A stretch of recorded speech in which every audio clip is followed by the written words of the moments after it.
पश्चिम Asia से इस वक्त की एक बड़ी खबर सामने आई है।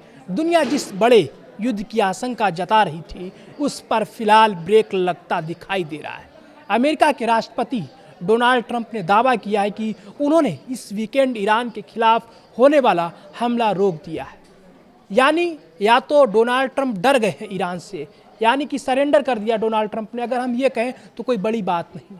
इतना ही नहीं, ट्रंप का कहना है कि अब ईरान के साथ एक नए समझौते की दिशा में बातचीत आगे बढ़ रही है। हमला रोक दिया है, यानी सरेंडर लगभग तय हो चुका है। लेकिन सवाल यही है, क्या सचमुच जंग टल गई है या फिर ये सिर्फ एक अस्थायी विराम है। दरअसल पिछले कुछ दिनों से अमेरिका और ईरान के बीच लगातार तनाव बढ़ रहा था। दोनों देशों की तरफ से एक दूसरे के खिलाफ सख्त बयान दिए गए। हालात ऐसे बन गए थे कि पूरी दुनिया को डर था कि कहीं ये टकराव बड़े युद्ध में ना बदल जाए। पूरी दुनिया डर गई थी, कहीं तीसरा विश्व युद्ध ना छिड़ जाए, फिर तबाही जैसा मंजर दिखने लगे। इसी बीच अमेरिकी राष्ट्रपति डोनाल्ड ट्रंप ने अपने सोशल मीडिया प्लेटफॉर्म ट्रुथ पर एक लंबा संदेश पोस्ट किया। ट्रंप ने कहा कि अमेरिका किसी भी कार्रवाई के लिए पूरी तरह तैयार है। उन्होंने दावा किया कि अमेरिकी सेना की ताकत और तैयारी दूसरे विश्व युद्ध के बाद अपने सबसे मजबूत स्तर पर है। यानी वो तीसरा विश्व युद्ध के लिए तैयार थे। अमेरिकी सेना तीसरे विश्व युद्ध के लिए पूरी तरह की तैयार थी। ये डोनाल्ड ट्रंप कह रहा है, ये मैं नहीं कह रहा। लेकिन इसके साथ ही ट्रंप ने यह भी कहा कि ईरान और मध्य पूर्व के कुछ अन्य देशों ने अमेरिका से हमला रोकने की अपील की। ट्रंप के मुताबिक बातचीत में एक ऐसे समझौते की रूपरेखा सामने आई जिसमें दो अहम बातें शामिल हैं। पहली, होर्मुज स्ट्रेट को तुरंत और पूरी तरह खोलना होगा, और दूसरी, ईरान के परमाणु खतरे को खत्म करना होगा। क्योंकि डोनाल्ड ट्रंप ईरान के परमाणु खतरे को लेकर डरे हुए। ट्रंप ने कहा कि दुनिया के भविष्य और एक स्थिर तथा समृद्ध ईरान को ध्यान में रखते हुए उन्होंने हमला रोकने का फैसला लिया है। हालांकि उन्होंने साफ कर दिया कि यह फैसला तभी तक है जब तक जल्द कोई समझौता नहीं हो जाता है।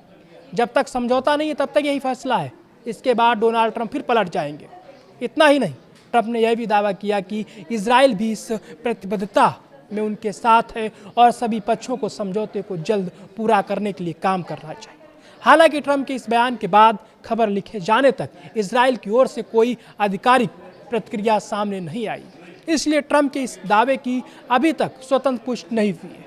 उधर दूसरी तरफ ईरान का रुख अब भी बेहद सख्त बना हुआ है। ईरान झुकने वाला नहीं, वो झुक भी नहीं रहा है। ईरान पहले ही साफ चेतावनी दे चुका है कि अगर अमेरिकी सेना ने उसके किसी भी ठिकाने पर हमला किया तो उसका गंभीर जवाब दिया जाएगा। तेहरान का कहना है कि किसी भी सैन्य कार्रवाई की कीमत अमेरिका को चुकानी पड़ेगी। अगर अमेरिका ईरान पर हमला करता है तो अमेरिका को उस हमले की कीमत चुकानी पड़ेगी, ये तय है। ईरान की धमकी है। ईरान के विदेश मंत्री अब्बास अराक्ची ने तुर्की, पाकिस्तान और सऊदी अरब के वरिष्ठ अधिकारियों से अलग अलग बातचीत में भी यही संदेश दिया। उनका कहना है कि ईरान अपनी सुरक्षा और संप्रभुता से किसी भी तरह का समझौता नहीं करेगा। कुल मिलाकर ईरान झुकने वाला नहीं है।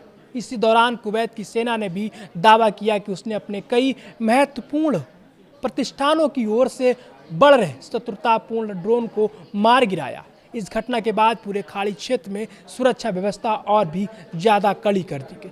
यानी एक तरफ डोनाल्ड ट्रंप शांति और समझौते की बात कर रहे हैं, तो वहीं दूसरी तरफ ईरान अपनी चेतावनी दोहराने में लगा हुआ है। ऐसे में हालात अभी भी पूरी तरह सामान्य नहीं कहे जा सकते।